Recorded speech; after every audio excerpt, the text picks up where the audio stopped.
think Danielle said fixing the holes of the bucket. That's so important.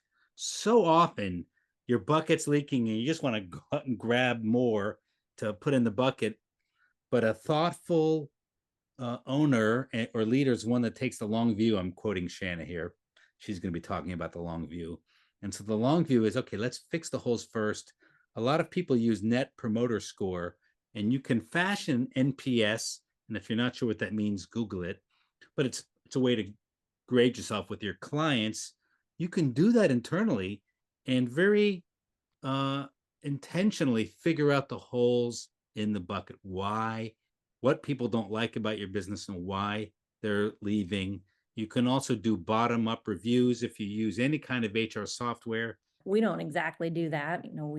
We don't just have the one, because that's a very specific kind of questioning, right? Basically, Yeah. who, how likely are you to recommend your friend to come work here is how that would translate. Yeah. What we do instead, and I started doing this probably, I don't know, 7, 8 years ago, when we first started implementing EOS in our company.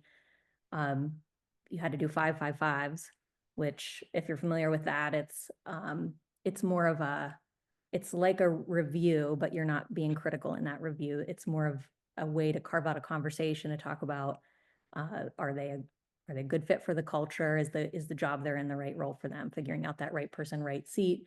And then also in that, talking about, what's their future look like in the company, and just carving that time out to have a conversation that's not meant to be super critical.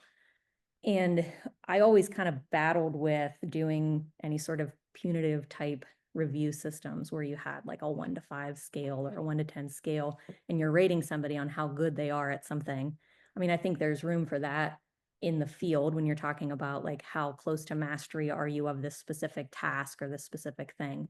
But when you're talking about it to like try to add it all up to whether or not you're a good employee, it just never really hit home for me. It never really felt right. So I had written a survey cover sheet that went with to get ready for the 5 5 5s.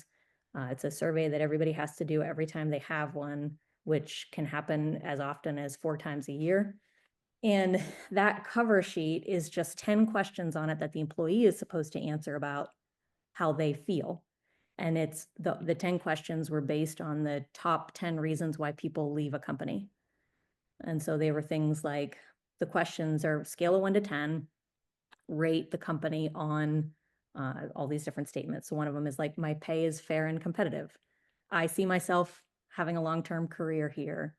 Um, the company's benefits are adequate or good or whatever. Yeah. And so they have to rate it on a scale of 1 to 10. And what I think that does is it enables them to queue up a conversation that they might not be comfortable having otherwise.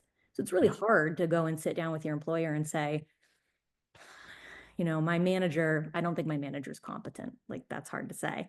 But if I rate that question of like, I, have faith in my manager's decisions, and I rate that as like a 7, I mean, we should probably talk about that.